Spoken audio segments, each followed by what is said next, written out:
네, 반갑습니다. 반갑습니다. 2018년 1월 23일 화요일자 한국경제신문 보겠습니다. 일면 보겠습니다.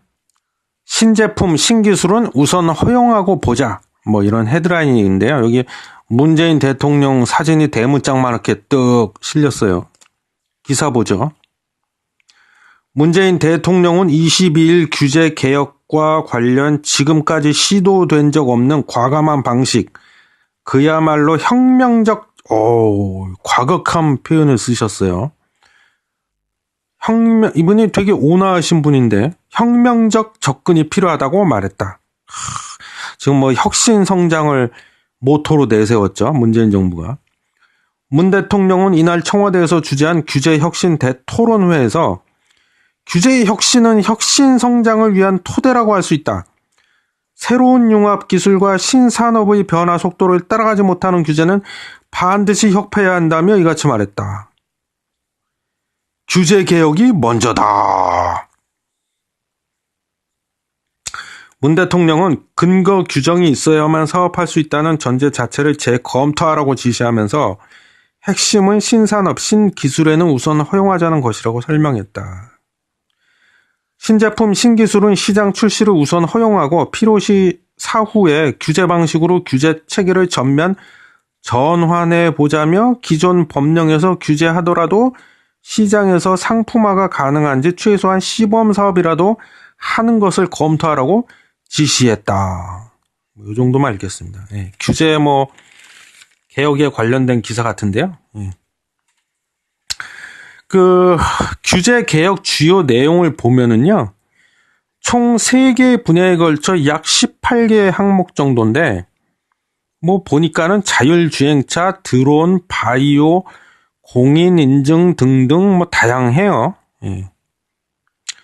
제가 꼭 하고 싶은 얘기가 있습니다. 이게 뭐냐면, 이 방송을 들으시는 여러분들은 주식 시장을 움직이는 가장 큰 세력이 누구라고 보시나요? 세력. 물론 외국인, 기관 등이겠죠. 그런데요, 진짜 세력은 따로 있습니다. 누구냐? 바로 정부요, 정부. 이런 말이 있잖아요. 정부 정책에 맞서지 마라. 이 말의 의미를 우리가 곱씹어 볼 필요가 있다. 또 하나 물어볼게요. 경제가 정치를 움직일까요? 아니면 정치가 경제를 움직일까요? 헷갈리시나요? 정답은 정치가 경제를 움직인다.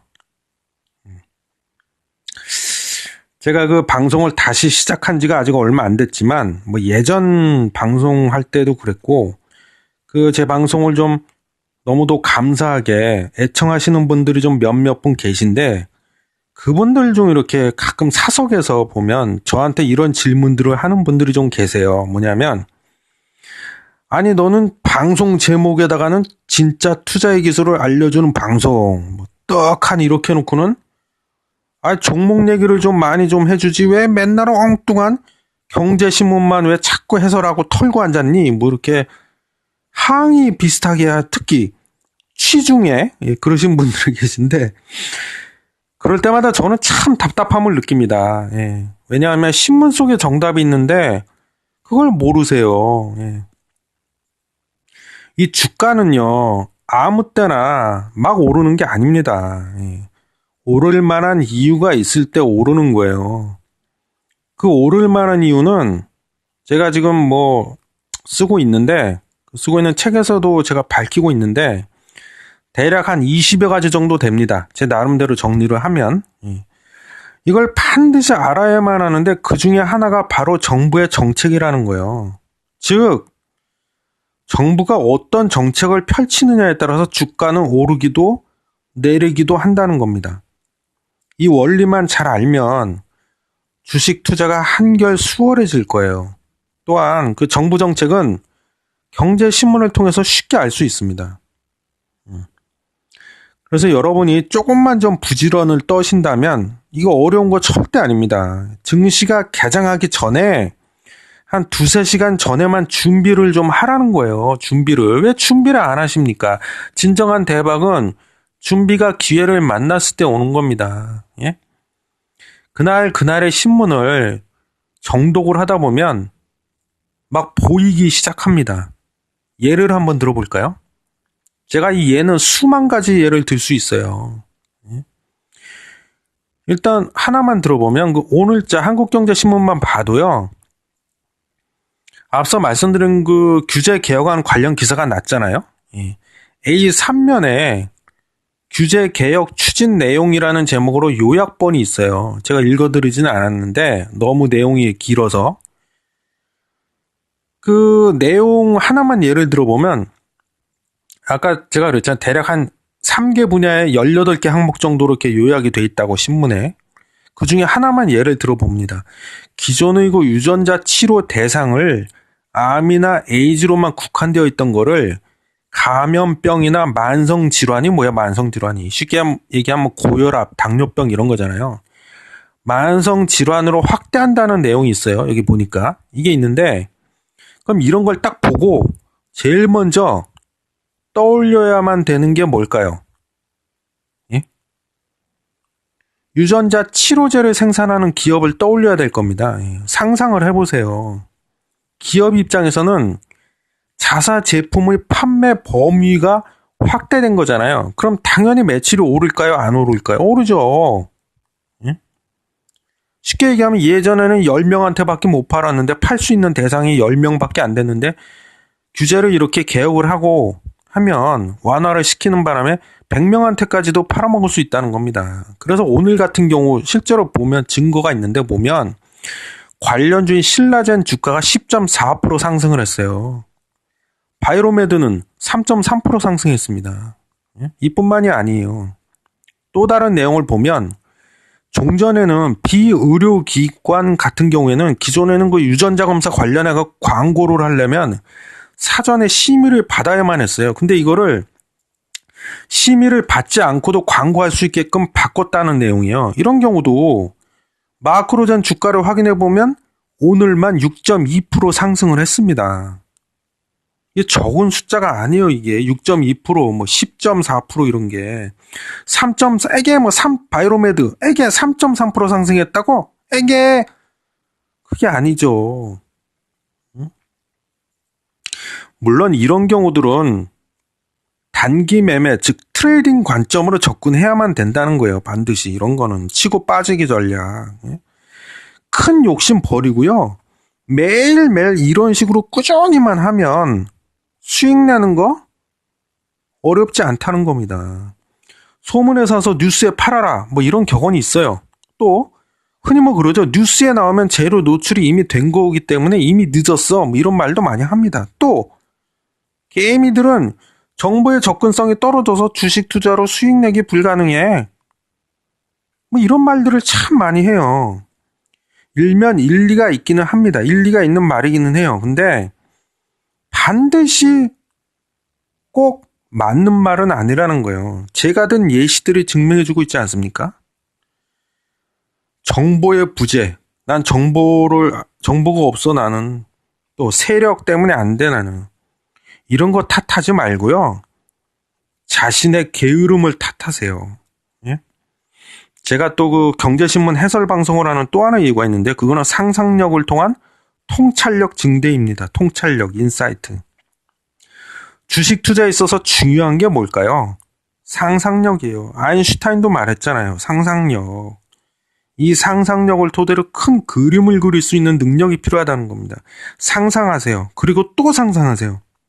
수익이 여러분에게 다가갈 겁니다. 이어서 A6면인데요. 실생활에 들어온 무인마트라는 헤드라인이네요. 기사 보겠습니다. 아마존고 일반 영업 시작. 줄을 서서 계산할 필요가 없는 미국의 아마존의 무인 슈퍼마켓 아마존고 1호점이 22일 개장했다.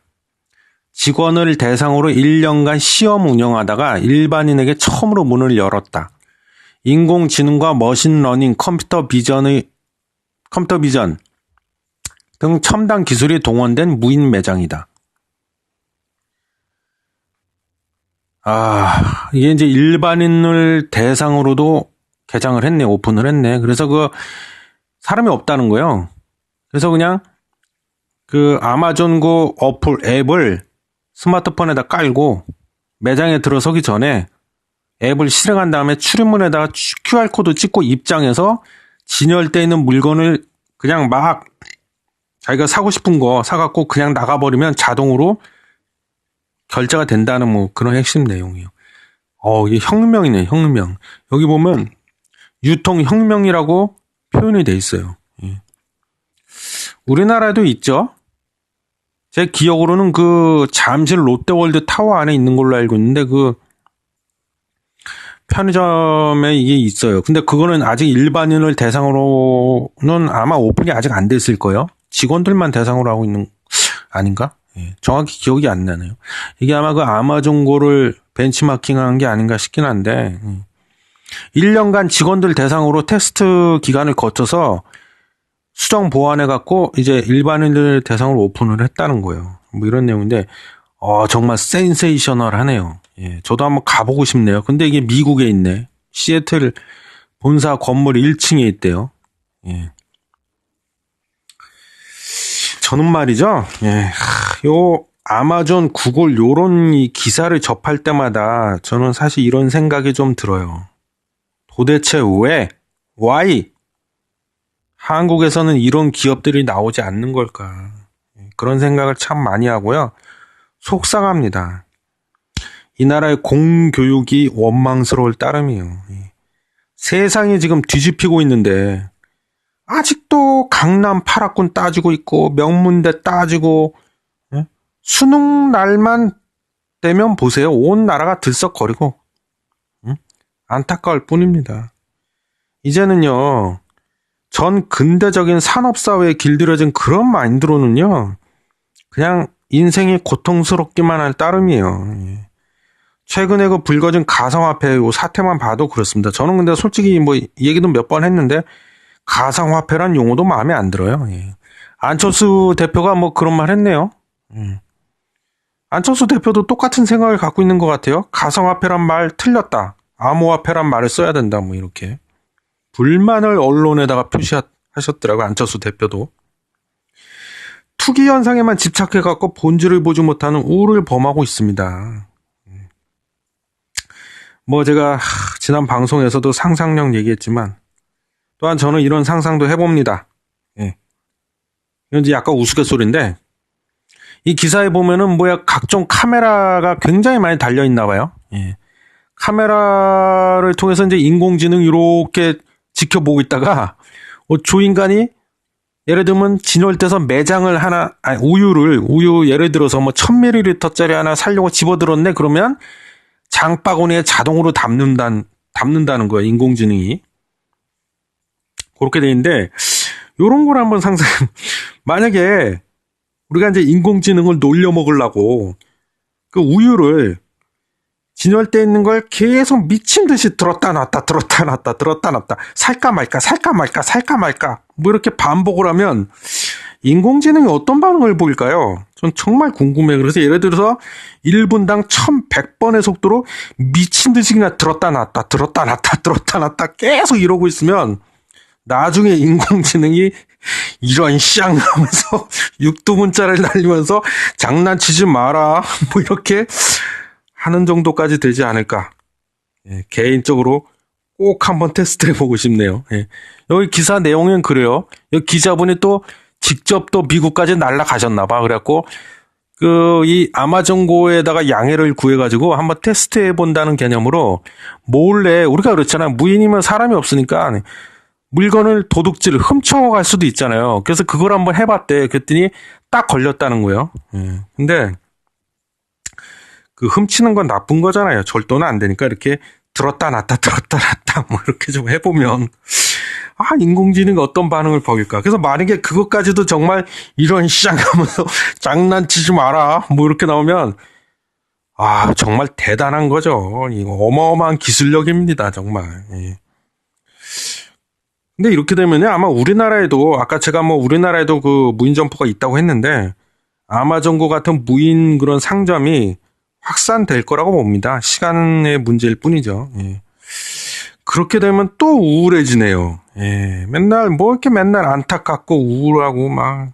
왜냐하면 가뜩이나 그 최저임금 이 사태로 일자리 없다고 청년들이 막 아우성들인데 이제 이놈의 인공지능까지 한술 더 뜨고 있으니까. 그래서 제가 항상 부르짖어 오지 않았습니까, 여러분?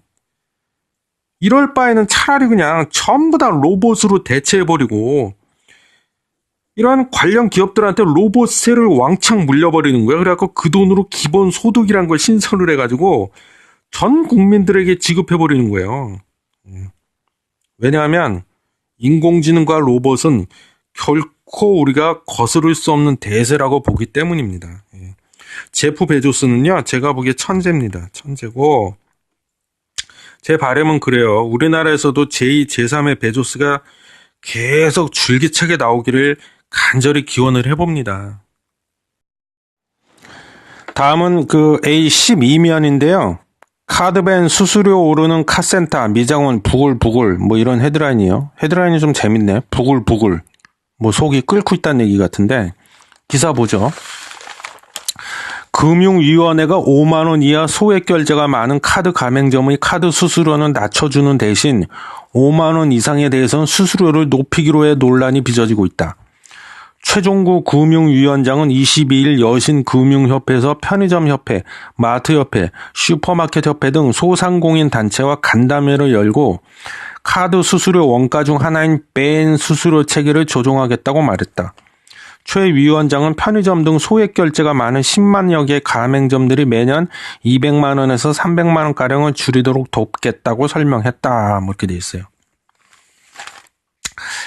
일단 그 밴이 뭔지부터 좀 알아야 될 것 같습니다.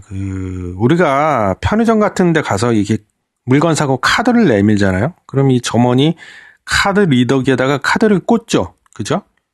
그러면 그 순간 카드 회사와 전산망은 서로 연결이 되어 갖고요. 결제가 이루어집니다. 이때 그 중간자 역할을 하는 것이 바로 밴사인데요.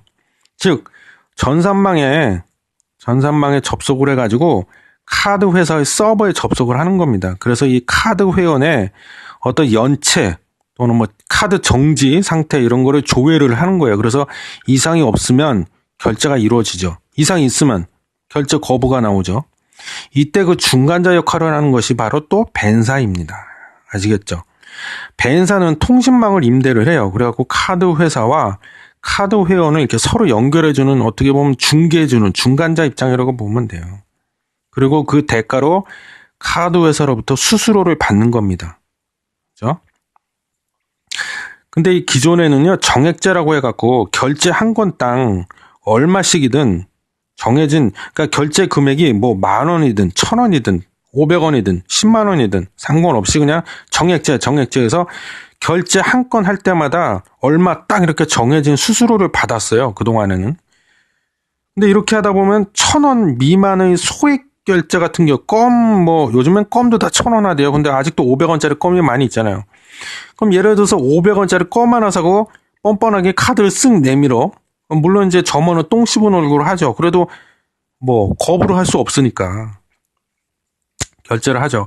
그래서 이런 거 같은 경우에는 당연히 불만이 생길 수밖에 없는 구조라는 겁니다. 그래서 이것을 이번에 정률제로 바꾸겠다는 거예요. 정률제는 뭐냐면 그 률자가 들어가 있잖아요. 이게 비율이라는 뜻인데 결제 금액에 따라서 일정 비율로 수수료를 차등적으로 적용하는 겁니다. 그래서 뭐 쉽게 비유하자면 종량제 같은 거죠. 그래서 통신요금 같은 경우를 보시면 될 것 같아요. 그 사용한 만큼 요금을 납부하잖아요. 그걸 연상하시면 됩니다. 그래서 그 정률제로 바꾸면 소액 결제 같은 경우 수수료가 내려가니까 좋기는 한데 큰 금액의 결제가 주로 이루어지는 사업장 같은 경우는 수수료가 당연히 올라가겠죠.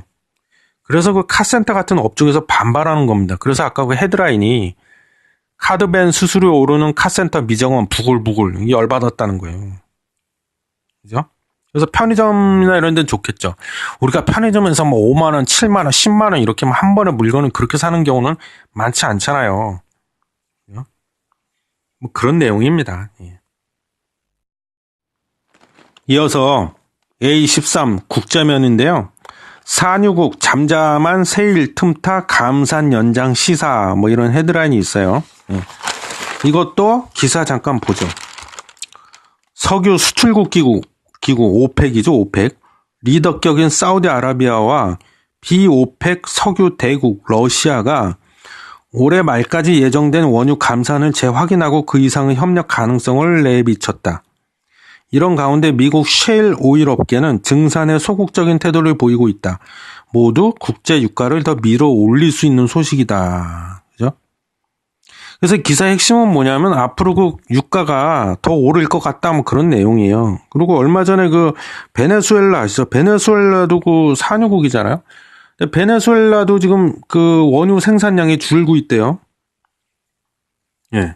뭐 그렇습니다. 근데 더 읽지는 않을게요. 뭐 기사 내용 핵심만 알면 돼요. 그래서 기사 내용은 유가가 즉 기름값이 앞으로 오를 것 같다 뭐 그런 건데 유가가 그동안 많이 오르긴 올랐어요. 확실히. 그죠? 제가 그 지난 방송에서 WTI 서부 텍사스산 그 중진료 이런 거 같은 경우에는 65달러까지는 아마 갈 겁니다. 제가 그렇게 말씀을 드렸었는데 지금 이 방송 녹음하고 있는 지금 시각 제가 이 WTI를 확인해 보니까 63.49달러네요. 예. 이 기사대로라면 어쩌면 제가 예상한 65달러를 넘을 수도 있을 것 같긴 해요. 예. 근데 이 기사에서는 뭐 WTI가 곧 70달러까지 갈 수도 있다. 뭐 이런 내용도 있어요. 기사에도 지금. 예. 근거가 뭐냐? 바로 셰일 오일이네요. 셰일 오일. 사실 그동안 이렇게 보면은요, 유가가 어느 정도 가격대까지 오르면 미국에서 그 기다렸다는 듯이 셰일 업체들이 셰일 오일 생산량을 막 늘렸어요. 늘리는 바람에 유가가 다시, 그럼 이게 공급이 늘어나니까는 원유 가격이 다시 하락하겠죠. 그럼 유가가 또 떨어지고. 그래서 또 어느 선까지 유가가 떨어지면 미국의 셰일 업체들이 생산량을 또 줄이면은 공급이 줄어드니까 다시 또 유가가 오르고 이런 게 계속 반복이 돼갖고 유가가 결국에는 이 박스권에 갇히는 흐름이 반복됐었거든요. 근데 이번에는 이번에는 아니에요. 이번에는 그 유가가 65달러를 바라보고 있는데도 불구하고 미국의 셰일 업체들이 생산량을 늘리지 않고 있다는 거예요. 이상하죠? 그럼 왜 그럴까? 세일 업체들의 그 주주들이 있을 거 아닙니까? 주식회사니까. 주주들하고 이 채권자들이 종전에 하듯이 그런 식으로 해갖고 생산량 증대를 통해서 시장 점유율을 확대하는 것보다는 그냥 냅둬가지고 그럼 기름값이 더 오를 거 아니에요? 생산량을 늘리지 않으니까? 그럼 고유가로 인한 이익 실현을 더 원하기 때문인 것으로 보여진다. 뭐 이렇게 기사에 나와 있어요. 제가 읽지는 않았는데. 그래서 이게 뭐 맞는 말일 수도 있고 틀린 말일 수도 있는데 뭐 결론만 얘기하면 제가 보기에는 그렇습니다. 설령 진짜 유가가 이 기사 내용대로 심지어 70달러까지 간다고 해도 그 이상 오르기는 어려울 걸로 저는 본다. 네, 그렇습니다. 그래서 제가 유가에 대해서는 투자하시는 분은 반드시 알아야 되죠. 그리고 사실 투자를 떠나서 우리가 실생활하는 데 있어서도 유가는 좀 알아야 돼요. 이게 굉장히 중요한 파급 효과가 크기 때문에 원유 가격이. 그래서 이거는 제가 나중에 기회 봐서 주털남 시간에 유가라는 테마를 정해서 좀 집중적으로 좀 털어보도록 하죠. 예, 그때 좀 자세히 말씀을 드려볼게요. 그래서 일단 그 오늘자 한국경제신문 기사는 이 정도로 마치도록 하겠습니다.